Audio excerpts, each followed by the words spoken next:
পিসি ঠাম্মা শুভদের কোথাও দেখতে না পেয়ে বলে, ওরা মনে হয় চলে গেছে, ওদের তো চলে যাওয়ারই কথা, কারণ আমি কিছুতেই ওদের ওই বাড়ির চাবি দেব না। তখনই শুভ আসে পিসি ঠাম্মার কাছে। পিসি ঠাম্মা শুভকে দেখে বলে, কি তোমরা এখনো যাওনি? কেন যাওনি এখনো? শুভ বলে, দেখুন পিসি ঠাম্মা, আমরা ভেবেছি আমরা চলে যাব, কিন্তু তার আগে আমার আপনার কাছে একটা অনুরোধ রয়েছে, আপনি কি সেই অনুরোধটা রাখবেন? পিসি ঠাম্মা বলে, কি অনুরোধ? শুভ বলে, আমি চাই আপনি যে পুজোর ব্যবস্থাটা করেছেন তার সমস্ত দায়িত্ব আমি নিতে চাই, আমি সমস্ত পুজোর দায়িত্ব পালন করতে চাই। পিসি ঠাম্মা বলে, কিন্তু তোমরা তো বিদেশে বড় হয়েছো, সেখান থেকে তোমরা এইসব কিছু কিভাবে জানবে? আর আমি এতকাল একা করে এসেছি, তাই আমার কারোর কোনো সাহায্যর প্রয়োজন নেই। শুভ বলে, আমি বিদেশে বউ হয়ে গিয়েছি ঠিকই, কিন্তু আমার জন্মস্থান এই দেশেই, তাই আমি এরকম সমস্ত কিছুই জানি আর আমি করতে পারবো। পিসি ঠাম্মা বলে, কিন্তু সে ঠিক আছে, কিন্তু তুমি তো গর্ভবতী। তখন শুভ বলে, আমি এর আগেও মা হয়েছি, তাই এত বিচলিত হবে না। এরপর পিসি ঠাম্মা রাজি হয়ে যায়, শুভকে পুজোর দায়িত্ব দেয়। এদিকে আদি শুভকে বলে, শুভ তুমি পারবে তো? নাহলে পিসি ঠাম্মা আবার তোমাকে কড়া কড়া কথা শোনাবে। শুভ বলে, আদি তুমি আমার পাশে রয়েছ, আমি পারবো, আমি নিশ্চয়ই পারবো, তবে তোমাকে যেগুলো আনতে বলেছি তুমি সেগুলো নিয়ে এসো।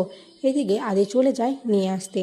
অপরদিকে শুভ বাইরে সেই গাড়িটাকে দেখতে থাকে, যেদিন আগের দিন সেই গাড়িটাকে দেখেছে।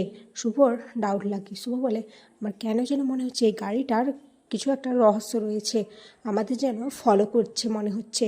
এরপর শুভ সেই গাড়িটাকে ফলো করতে থাকে। অপরদিকে আদি ঘরে এসে শুভকে কোথাও দেখতে না পেয়ে জিজ্ঞেস করলে মেজো কাম্মা, কমলি এরা বলে যে ওরা কোথাও শুভকে দেখেনি, অনেকক্ষণ হলো শুভ কোথাও গিয়েছে মনে হয়। এরপর আদি শুভকে ফোন করলে শুভ বলে সে একটা কাজে এসেছে, চিন্তা না করতে, আর সে ঠিক সময়ে চলে আসবে।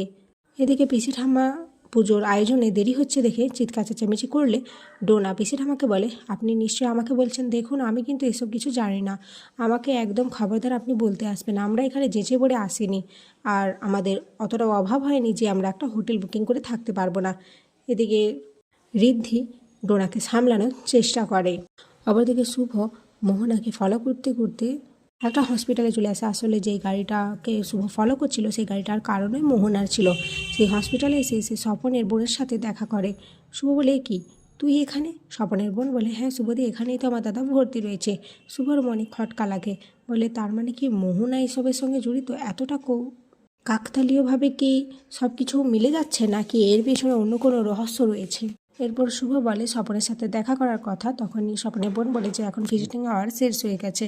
শুভ বলে, ঠিক আছে, আর পরে যখন আমি আসবো তখন আমি স্বপনের সাথে দেখা করে যাব।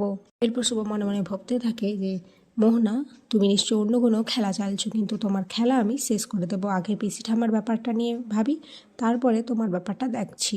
এরপর শুভ বাড়ি এলে আদি শুভকে সমস্ত ঘটনা বলে যে পিসি ঠাম্মা খুব রাগারাগি করছিল ডোনার উপরে, আর ডোনাও পিসি ঠাম্মাকে অনেক কড়া কড়া কথা বলেছে। শুভ বলে, আদি তুমি আমাকে একটু ভরসা করো তো, আমার মনে হচ্ছে কালকে এমন কিছু ঘটতে চলেছে যার জন্য পিসি ঠাম্মা আমাদেরকে আবার আমাদের বাড়ির চাবি দিয়ে দেবে। আদি বলে, আমি সবসময় তোমার পাশে রয়েছি শুভ, আমি জানি আমার শুভ সমস্ত কিছু করতে পারবে, তুমি চিন্তা করো না। এরপর শুভ মোহনার ব্যাপারটা আদিকে বলে। তখন আদি বলে, মোহনা কি তাহলে ইন্ডিয়াতে চলে এলো? আমাদের কি আবার কোনো ক্ষতি করবে? ও কি আমাদের পেছন ছাড়বে না? শুভ বলে, আগে পিসি ঠাম্মার ব্যাপারটা আমরা বুঝে নিই, তারপরে মোহনার ব্যাপারটা দেখছি। মোহনাকে এত সহজে আমরা ছাড়বো না, ও যদি আমাদের পরিবারের উপর আবার কোনো ক্ষতি আনার চেষ্টা করে তাহলে ওকে আমরা উচিত শিক্ষা দেব। আর এখানে আজকের পর্ব শেষ হয়ে যায়।